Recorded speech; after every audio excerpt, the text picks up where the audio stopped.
ఖమ్మం జిల్లా అధికారుల అక్రమ అదే ఇసుక తరలింపుకి దందా గురించి మాట్లాడుకున్నట్లు వీళ్ళకి ఇక్కడ ఒక శాతాన్ని కూడా ఫిక్స్ చేసుకున్నారు. ఖచ్చితంగా ఇసుక మాఫియాలో 25% ఖచ్చితంగా వాళ్ళకి ఇవ్వాలన్నట్లు అధికారులు కూడా ఫిక్స్ చేసుకున్నట్లు తెలుస్తుంది.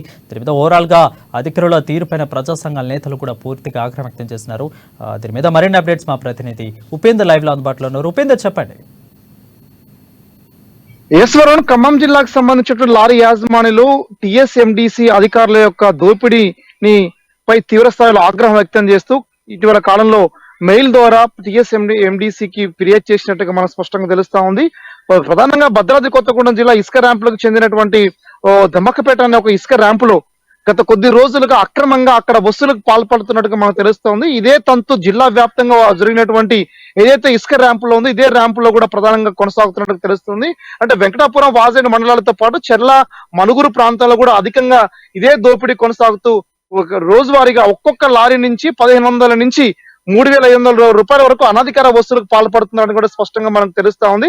అంటే ఖమ్మం జిల్లా నుంచి ప్రధానమైనటువంటి లారీ ట్రాన్స్పోర్ట్ అధికంగా యూజ్ చేసుకునేటువంటి వాళ్ళు అటు హైదరాబాద్, ఖమ్మం నగరాల నుంచి ప్రధానంగా వస్తున్నటువంటి లారీలు ఏవైతే ఉన్నాయో ఈ లారీలకు సంబంధించినటువంటి అనేక మంది యాజమానులు ఇప్పటికీ కూడా ఇదే అంశం మీద కూడా పిఓ దృష్టికి తీసుకెళ్లడం, పిఓ కూడా దీని పట్ల ఒక సానుకూలమైనటువంటి అంశాన్ని కూడా స్పష్టంగా చేయకపోవడం తోటి ఆగ్రహించినటువంటి లారీ యాజమానులు దీనిపై టిఎస్ఎండిసి రాష్ట్ర ప్రధానమైనటువంటి ఎండి కూడా ఫిర్యాదు చేసినట్టుగా మనం స్పష్టంగా తెలుస్తా ఉంది. అంటే ఖమ్మం జిల్లాలో ఇటీవల కాలంలో ప్రధానమైనటువంటిది ఇసుక రవాణా అక్రమ రవాణా నియంత్రించేందుకోసం ప్రధానంగా దృష్టి పెట్టేటువంటి నేతలు ఎవరైతే ఉన్నారో పోలీసులు కావచ్చు, టాస్క్ ఫోర్స్ కావచ్చు, మైనింగ్ కావచ్చు, వీళ్ళందరూ కూడా ఎందుకు ఈ రకమైన సమస్యలు ఎదుర్కొంటా ఉన్నారు అని చెప్పేసి పరిశీలించిన నేపథ్యంలో భయంకరమైనటువంటి నిజాలు మనకు వెలుగులోకి వస్తా ఉన్నాయి.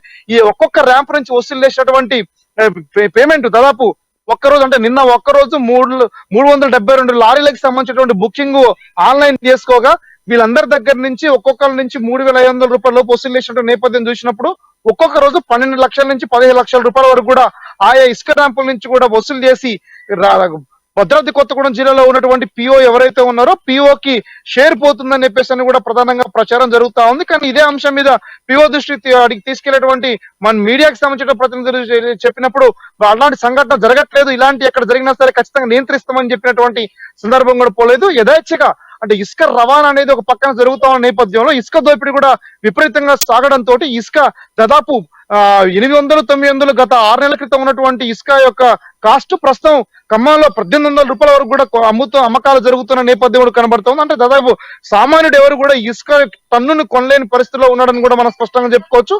అంటే ఇటీవల కాలంలో జరిగినటువంటి పరిణామాలు చూసుకుంటే తెలంగాణ రాష్ట్ర ప్రభుత్వం కాంగ్రెస్ గా మళ్ళీ వచ్చిన నేపథ్యంలో ఎక్కడైతే టిఎస్ఎండిసిలో జరుగుతున్నటువంటి వైఫల్యాలు ఉన్నాయో ఆ వైఫల్యాలను గమనించి వాటిని నియంత్రిస్తామని చెప్పేసి కూడా స్పష్టంగా చెప్పింది. అయితే కొంత దాన్ని ప్రక్షాళన చేయడం ఫలితంగా కూడా కొంత తీవ్రంగా నష్టం జరిగినట్టుగా మనకు స్పష్టంగా తెలుస్తా ఉంది.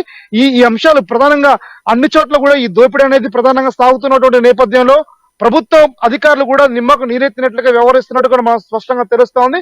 ఇదే అంశం మీద ఖమ్మం జిల్లాలో ఉన్నటువంటి లారీ యాజమాన్యాలు తీవ్రస్థాయిలో మండిపడుతూ జిల్లాలో ఉన్నటువంటి మంత్రులు పొంగులేటి శ్రీనివాసరెడ్డి, తుమ్మల నాగేశ్వరరావుతో పాటు ముఖ్యమంత్రి దృష్టికి తీసుకెళ్లడం కోసం కూడా ప్రయత్నం చేస్తున్నట్టుగా మనకు స్పష్టంగా తెలుస్తా ఉంది. వరుణ్, అంటే ప్రధానంగా అటు ఆంధ్ర ప్రాంతం నుంచి ఇటీవల కాలంలో భారీ ఎత్తున లారీల నుండి వస్తా ఉన్న నేపథ్యంలో ఎందుకు లారీలు వస్తాయని చెప్పేసి చేస్తున్న నేపథ్యంలో చెప్పిన పాయింట్ ఏంటంటే ఖమ్మం భద్రాద్రి కొత్తగూడెం జిల్లా తీసుకొచ్చేటువంటి ఏదైతే ఇసుక ఉందో అక్కడే అదనంగా పేమెంట్లు చేసి విపరీతంగా మేము వెయిటింగ్ చేయాల్సి వస్తా ఉంది. వాళ్ళ వేధింపులకి ఇబ్బందులు పడాల్సి వస్తా ఉంది. అందుకని ఆంధ్ర వైపు నుంచి వచ్చేటువంటి ట్రాన్స్పోర్ట్ ఫలితంగా కొంత మాకు డీడీలతో పాటు ఇబ్బందులు లేకోకుండా ఉంటా ఉన్నాయి, కొంత పైసలు కూడా మాకు జమ అవుతా ఉన్నాయని చెప్పేసి కూడా కొంత చెప్తున్నట్టుగా మనకు తెలుస్తా ఉంది. అంటే ఆంధ్ర ప్రాంతాన్ని తీసుకురావడం వల్ల తెలంగాణ ప్రభుత్వానికి ఆదాయం గండిపడడంతో పాటు అక్కడ దోపిడీ సందర్భంలో కూడా ప్రభుత్వ ఆదాయాన్ని గండి కొట్టేందుకోసం అక్కడ కాంట్రాక్టర్లు అదే నేపథ్యంలో ఉన్నటువంటి ప్రధానమైనటువంటి అధికారులు కూడా ఈ రకంగా కుమ్మక్కై